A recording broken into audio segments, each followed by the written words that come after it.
हम बोला देखो ये परशुराम का भूमि है, राम का भूमि है, कृष्ण का भूमि है, मोदी जी का आशीर्वाद साथ में है, सब कुछ हो जाएगा।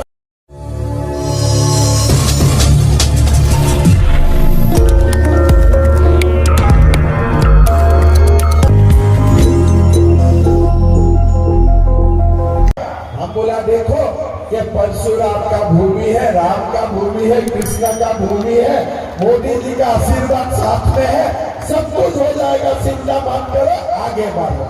हम लोग आगे बढ़ते किया। आज समाज का भी बहुत अच्छा रिफॉर्म हो गया। आज समाज में अच्छा काम होना शुरू हो गया। शिक्षा का प्रसार हुआ। आज शास्त्र का लोगों को सुविधा मिल रहा है, गरीब को मकान मिल रहा है, काम अच्छा हो रहा है, लोग भी ठंडा हो गया। जो भी थोड़ा सर्दी था हमने थोड़ा कम कर दिया, अभी सब ठीक ठाक चलता है, सर्दी भी कम हो गया, अच्छा है। अभी लाभ जिहाद का बात निकाला, हमारा वहां में भी लाभ जिहाद होते थे। फेसबुक में नाम तो हिंदू का ले लेते हैं, शादी का बात मालूम पड़ता है वो बेटा तो हिंदू नहीं है, शादी भी हो चुका है। अभी मैंने सबको बोला देखो फेसबुक में अगर डुप्लीकेट नाम से कोई आप अकाउंट बनाएगा ना, आपका कान तोड़ दूंगा, आपको कान तोड़ दूंगा मैंने। आप फेसबुक में डुप्लीकेट नाम का इस्तेमाल मत करो। अगर दूध है तो दूध लिखो, पानी है तो पानी लिखो, लेकिन पानी को दूध मत लिखो, दूध को पानी मत लिखो, ये वाला काम मत करो। हाँ बोला नहीं तो तुम्हारा टांगे तोड़ दूंगा। ऐसा करके हमारा बेटियों को गुमराह करके ये शादी करना, लाभ जिहाद करना, ये सब काम नहीं होगा। भाइयों और बहनों, ये सब काम हमको बंद करना चाहिए। आज आप देखिए काल में बंगाल में था, हमारा रिजर्वेशन किसने शुरू किया? बाबा साहेब अम्बेडकर ने रिजर्वेशन शुरू किया। एसटी के लिए, शेड्यूल कास्ट के लिए, ओबीसी के लिए। रिजर्वेशन कभी भी धर्म का आधार नहीं होता है, रिजर्वेशन जाति का आधार में होते हैं। लेकिन काल मैंने बंगाल में देखा कि ओबीसी रिजर्वेशन में मुसलमान को रिजर्वेशन मिलता है। कर्नाटक में जाके देखा ओबीसी रिजर्वेशन का नाम में 4% मुसलमानों को रिजर्वेशन मिलता है। आंध्र प्रदेश में मैंने किया ओबीसी का रिजर्वेशन का नाम में 4% मुसलमानों का रिजर्वेशन मिलता है। मैं लालू यादव को पूछना चाहता हूँ, आप इसका खिलाफ क्यों आवाज नहीं उठाते हो? अगर ओबीसी का रिजर्वेशन में मुसलमान को 4%, 8% रिजर्वेशन मिलना शुरू हो जाता है, कुल रिजर्वेशन 27% होता है, उससे अगर 7%, 6% मुसलमान लेके जाएगा तो हमारे ओबीसी के लिए क्या रहेगा? इसका खिलाफ क्यों आवाज नहीं दो? और लालू यादव बोले नहीं, मुसलमान को भी रिजर्वेशन मिलना चाहिए। अरे जरूर मिलना चाहिए, लेकिन भारत में नहीं, पाकिस्तान में मिलना चाहिए। भारत में नहीं, इसको पाकिस्तान में मिलना चाहिए, मेरा कोई आपत्ति नहीं है। लेकिन लालू यादव जी बोलता है नहीं, मुसलमान को रिजर्वेशन मिलता है। हम थोड़ा धूमधामी पी के बैठा हुआ, आप रिजर्वेशन सबको दे देगा, ऐसे होगा? हमारा रिजर्वेशन शेड्यूल कास्ट के लिए है, शेड्यूल ट्राइब के लिए है, ओबीसी के लिए है। रिजर्वेशन कभी मुसलमान के लिए हो ही नहीं सकता है। इसका आप हिम्मत भी मत करो, हिम्मत भी मत करो। आप ओबीसी का अधिकार काटने का, शेड्यूल कास्ट का अधिकार काटने का, शेड्यूल ट्राइब का अधिकार काटने का आप काम मत करो। हमें क्यों 700 सीट चाहिए? हमें इसलिए 700 सीट चाहिए कि कोई लालू यादव, राहुल गांधी ओबीसी का रिजर्वेशन में बैकडोर से मुसलमान को आरक्षण देने का काम ना करे। आज इसीलिए मोदी जी को 400 सीट चाहिए। मैं तो कल परसों एक जर्नलिस्ट मुझको पूछा, अरे 400 सीट क्यों चाहिए? मैं बोला आज आपका देखो पाक ऑक्युपाइड कश्मीर में आज भारत का तिरंगा लहरा रहा है, काल से वहाँ आंदोलन हो रहा है और भाई साहब तिरंगा लहरा रहा है। मैं बोला देखो वो दिन दूर नहीं है। अगर आर्टिकल 370 समाप्त हो चुका है तो कश्मीर भी हमारा साथ, पाक ऑक्युपाइड कश्मीर भी हमारा साथ विलय हो सकता है, कोई असंभव नहीं है। अभी मनीष शंकर आया ने बोला कि नहीं पाकिस्तान का साथ एटम बम हो। अरे तुमने 60,000 करोड़ का आज पूरा काम गिरिराज सिंह जी ने लेके आया, विकास का गंगा बेगूसराय में लेके आया। जो खाद का फैक्ट्री था, बंद पड़ा हुए थे, वो भी गिरिराज सिंह जी का कारण आज हमारा पूरा एक नया बन के आगे जा रहा है। अभी गिरिराज सिंह जी मुझको बात बात में बोल रहा था कि रिफाइनरी तो हो गया, आगे जाके मुझको बराऊनी में पेट्रोकेमिकल कॉम्प्लेक्स भी बनाना है। आप देखिए, कोई लोग बोलता है कि भाई ये लोग खाली हिंदू मुसलमान करता है। हम हिंदू मुसलमान नहीं करता हूँ, हम हिंदू का अस्मिता का बात बोलता हूँ, और साथ में देश में हम विकास का गंगा लाने का भी हम लोग ही काम करते हैं। आज देश में गरीबों को मकान किसने दी? आज देश में इतना लोगों को बिना पैसा में फ्री का अनाज कौन देते हैं? आज ये देश में लाखपति दीदी बनाने का सपना कौन रखते हैं? अगर देश का कल्याण के लिए कोई पार्टी काम करता है वो भारतीय जनता पार्टी एनडीए, और कोई नेता काम करता है नरेंद्र मोदी जी जैसा नेता ही हमारा देश में काम करता है। भाई और बहनों, ये बेगूसराय सीट तो हमें जीतना ही है, लेकिन हमारे लोग पूरा देश में रहता है। 3 चरण का चुनाव हो चुका है, आगे भी हमें और 4 चरण का चुनाव होना है। मोदी जी को हमारा संस्कृति का संरक्षण के लिए 400 सीट हमें देना चाहिए, और हम लोग इसको आंदोलन बना देना चाहिए कि अब की बार 400 पर बनाना चाहिए कि नहीं चाहिए, बनाना चाहिए कि नहीं चाहिए। इसीलिए भाई और बहनों, हमें बेगूसराय भी चाहिए और 400 सीट भी चाहिए। और इस बार मोदी जी को 400 सीट मिल जाए ना, देश में लाभ जिहाद करने का किसी का हिम्मत नहीं रहेगा, तो अपने आप ठंडा हो जाएगा, आगे कुछ करने का हिम्मत होगा ही नहीं। पहले पाकिस्तान का लोग आते थे भारत में बम फेंकने के लिए, लेकिन मोदी जी तो एक बार पाकिस्तान में बम फेंक दिया। अभी कोई आते हैं क्या भारत में बम फेंकने के लिए? कोई आते हैं क्या? ऐसा ही 2 साल लाभ जिहाद वाला का टांग तोड़ देगा ना, और जिंदगी में कोई लाभ जिहाद करने का हिम्मत ही नहीं करेगा। इसीलिए हमें मोदी जी का सरकार चाहिए, बीजेपी का सरकार चाहिए, एनडीए का सरकार चाहिए।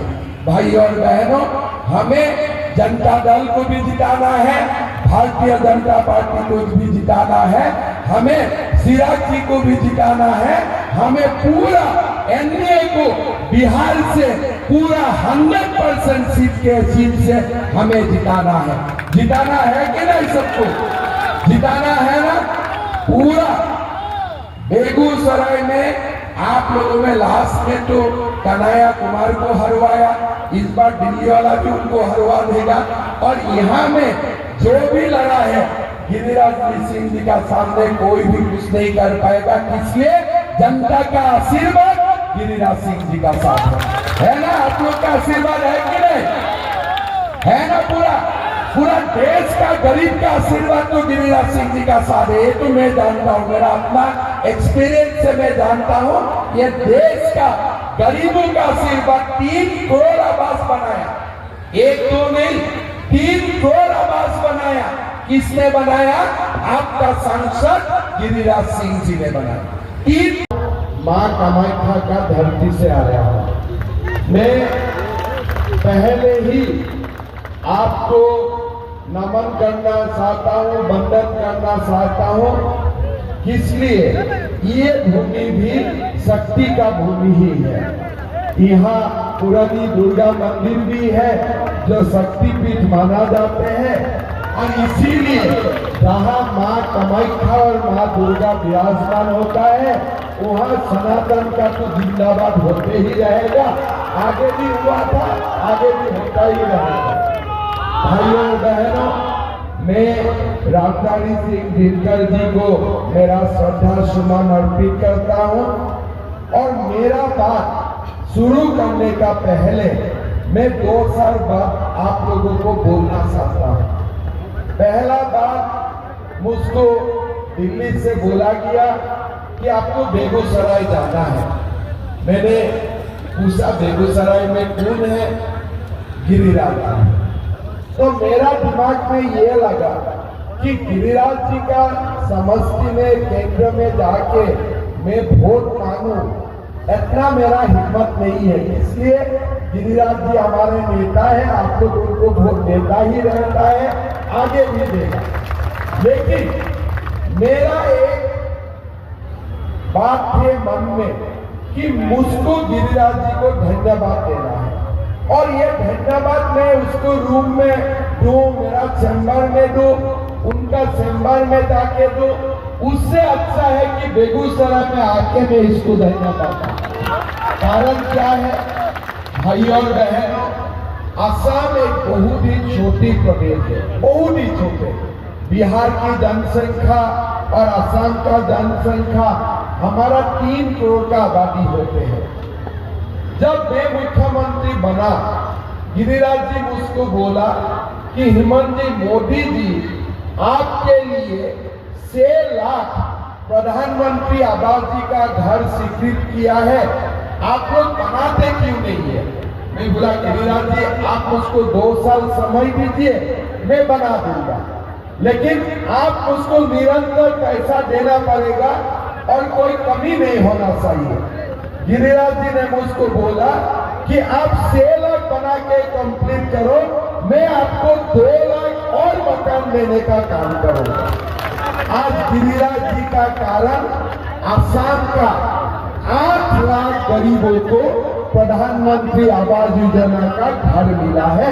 मैं इसको गिरिराज जी को यहाँ आके बेगूसराय आके पूरा असम वासियों का ओर से धन्यवाद देना चाहूंगा। कहानी उधारी खत्म नहीं होते हैं। गिरिराज जी मेरे चैम्बर में एक दिन आए थे, हम लोग दोनों गपशप कर रहे थे। मुझको उन्होंने पूछा कि आपका सेल्फ हेल्प ग्रुप में कितना माताई है? मैं बोला 40 लाख माता मेरा सेल्फ हेल्प ग्रुप का साथ इन्वॉल्व है। बोले काम कीजिए, ये सारा माताओं को आप लाखपति बनाइए, असम का जीडीपी बहुत ऊपर चला जाएगा। पहले तो मेरा ध्यान दिमाग में नहीं आया, किसके इतना इकोनॉमिक्स मिलता हो, सब बोलता है जीडीपी बढ़ाने के लिए आप इंडस्ट्री लगाइए, हाँ आप फैक्ट्री लगाइए। लेकिन अभी देश में चर्चा है कि मोदी जी को 700 सीट क्यों चाहिए? भाई और बहनों, हमें 700 सीट क्यों चाहिए? कल गिरिराज जी ने बताया 700 सीट क्यों चाहिए, लेकिन मैं आप एक बात बोलता हूं, हमारा देश में बहुत कुछ काम है और वो सारा काम करने के लिए हमें 700 सीट जरूर चाहिए। क्या काम है?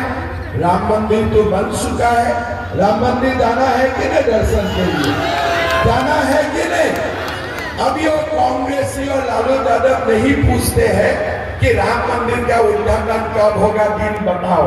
अभी थोड़ा शर्माता है, अभी दिन नहीं पूछते हैं, इसलिए रामलला प्रतिष्ठा हो गया है। लेकिन लालू यादव और राहुल गांधी रामलला में नहीं जाएगा, रामलला का दर्शन करने नहीं जाएगा, इसलिए पिछले जन्म में वो लोग इतना पाप किया है ना, इसलिए रामलला भी उनको दर्शन नहीं देगा। लोग मुझको पूछते हैं कि रामलला का प्राण प्रतिष्ठा का अनुष्ठान राहुल गांधी ने क्यों बहिष्कार किया? मैंने बोला वो लोग बहिष्कार नहीं किया, हम जो भी कुछ काम करता हूँ उसका पूरे पूर्व जन्म का साथ कुछ ना कुछ लिंक रहता है। भगवान ने ही उसका बुद्धि ध्वस्त कर दिया, इसलिए भगवान उसको दर्शन देने का मूड में है ही नहीं, भगवान इसको दर्शन देना ही नहीं चाहते हैं।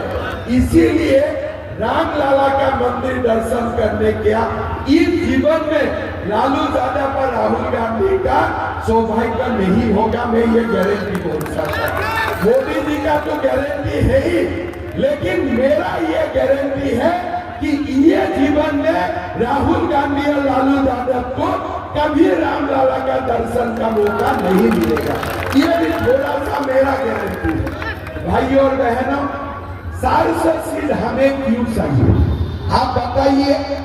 पाक ऑक्युपाइड कश्मीर भारत में आ जाना चाहिए कि नहीं चाहिए बताइए, होना चाहिए कि नहीं चाहिए। हमारा कश्मीर दो टुकड़ा होकर रहना चाहिए। ये हमारा जो कश्मीर पाकिस्तान में है वो भी भारत में किसी को नहीं किसी को लाना है कि नहीं, लाना है कि नहीं। अभी तो राम जन्मभूमि बना है, कृष्ण जन्मभूमि भी बनना चाहिए कि नहीं। मथुरा में कृष्ण जन्मभूमि में ईदगाह होना चाहिए क्या, ईदगाह होना चाहिए क्या। हमारा काशी का बाबा विश्वनाथ मंदिर का साथ ज्ञानवापी मस्जिद होना चाहिए क्या, चाहिए क्या। हमारा देश में यूनिफॉर्म सिविल कोड आना चाहिए कि नहीं चाहिए। हमारा देश में यूनिफॉर्म सिविल कोड आचार संहिता हमारा आना चाहिए कि नहीं चाहिए। तो ये सब काम करने के लिए मोदी जी को सार्वजनिक चाहिए कि नहीं चाहिए। ये बेकार कांग्रेस लोग पूछते हैं मोदी जी को सार्वजनिक क्यों चाहिए। अरे बाबा, हमें पाक ऑक्युपाइड कश्मीर भी भारत में लाना है, कृष्ण जन्मभूमि भी बनाना है, हमें ज्ञानवापी मस्जिद का जगह में हमें काशी विश्वनाथ मंदिर भी भव्य और भव्य बनाना है। भाई हमारा काम का बहुत लंबा लिस्ट है। नक्सलवादियों को तो भी खत्म करना चाहिए। कितना काम हमारा बाकी है। मोदी जी तो अभी काम शुरू किया है, अभी काम शुरू किया है, काम तो बहुत बाकी है। एक व्यक्ति को 3 शादी करना चाहिए क्या, एक व्यक्ति को 3 शादी करना चाहिए क्या। मैं आसाम में जब भी मुसलमान लोगों का बीच में जाता हूँ, मैं एक ही पूछता हूँ, यार हम एक ही संभाल ले सकता हूँ, तुमको 3 क्या शादी करने का।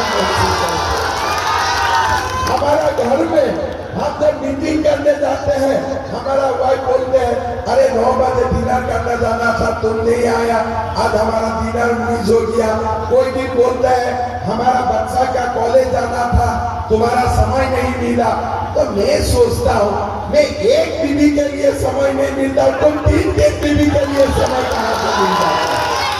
तो हमारा को अनाज खरीदने का पैसा नहीं है, उनका साथ अगर एकदम था भी अभी तक तो खराब हो चुका है। अरे गाड़ी मेंटेन करने के लिए तो खर्चा चाहिए ना, खर्चा चाहिए कि नहीं। गाड़ी खरीदने से होगा क्या, गाड़ी तो मेंटेन भी तो करना पड़ेगा। हो सके कि पाकिस्तान का साथ न्यूक्लियर वेपन था, मणिशंकर आया और कांग्रेसी बोल रहा है, हमको डरवा रहा है। लेकिन मैं कांग्रेसियों को बोलता हूँ, देखो मोदी जी और भारतीय लोग पाकिस्तान का न्यूक्लियर से डरने वाला नहीं है, इसलिए हम जानता हूँ वो न्यूक्लियर फूटेगा ही नहीं, वो फूटने का उनका कोई कैपेसिटी नहीं है। एकदम सीधा बात है।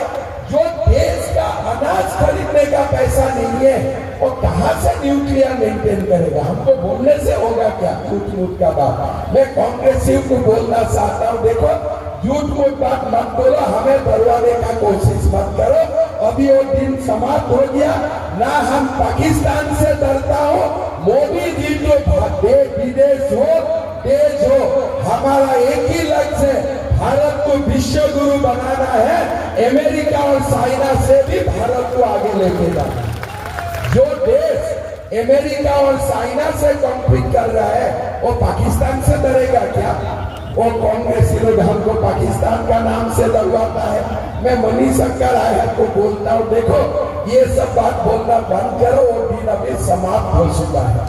अभी हमारा कांग्रेसियों का मतलब क्या है, कांग्रेसियों का मतलब है कि तुष्टीकरण का राजनीति। लेकिन भाइयों और बहनों, भारत का लोग अभी तुष्टीकरण का राजनीति मानने का लिस्ट में नहीं है। हमारा देश में अभी बहुत लोग जाग चुका है कि और आगे हम लोग तुष्टीकरण का राजनीति होने नहीं दूंगा। और हमारे जब देश में गिरिराज सिंह जैसा नेता रहेगा, देश में तुष्टीकरण का राजनीति हो ही नहीं सकता है। मैं ये विश्वास करता हूँ। मेरा कोई उधर नहीं है। मैं जाके हमारा मुसलमान लोग को बोलता हूँ, देखिए मोदी जी तो यूसीसी लाएगा, लेकिन असम में तो हम यूसीसी पहले स्टार्ट कर सकता हूँ। चलिए आज से 3 शादी करना बंद कर दो। हम इसको धीरे बोलता हूँ। कोई बोलता है थोड़ा मुश्किल होगा क्या? हाँ, पूरा कुछ नहीं, मोदी जी तो टाइट करेगा, पहले टाइट हो जाओ तब ज्यादा अच्छा होगा। कैसे आप देखो, एक व्यक्ति है 3 शादी कर लेता है, वो ऐसे बोलता है हमारे ये स्वतंत्रता है। भैया ये कौन सा स्वतंत्रता है? हमारा माँ को सम्मान के साथ रहने का माँ का अधिकार नहीं है क्या? हमारा बहन का अधिकार नहीं है क्या? ये तुम्हारा कौन सा स्वतंत्रता है? बोलते नहीं, हम 12 साल में ही शादी करेगा, 11 साल में ही शादी करेगा। मैंने आसाम में 11 और 12 साल में शादी करने वाला एक समुदाय का 6,000 लोगों को गिरफ्तार करके जेल में डाल दिया। एक दो को नहीं, 6,000 लोगों को। मैं बोला ठीक है बेटा, तुम लोग थोड़ा जेल के अंदर में रहो, तब तुम लोग का जो भी है ठीक हो जाएगा। एक कम्युनिटी से मैं नाम नहीं लेना चाहता हूँ, फिर वो इलेक्शन कमीशन का चक्कर शुरू हो जाते हैं। लेकिन आपको इतना ही मैं बता देता हूँ कि अभी असम में मैंने 2 काम किया हूँ तुरंत, कि एक पति को एक ही पत्नी का शादी करने का अधिकार है, उनसे आगे नहीं है। और दूसरा, हमारा जो बेटी है, बेटियों को पहले शिक्षा दो, शिक्षा का बाद शादी करा, पहले नहीं होगा, ये मैंने उनको समझा दिया।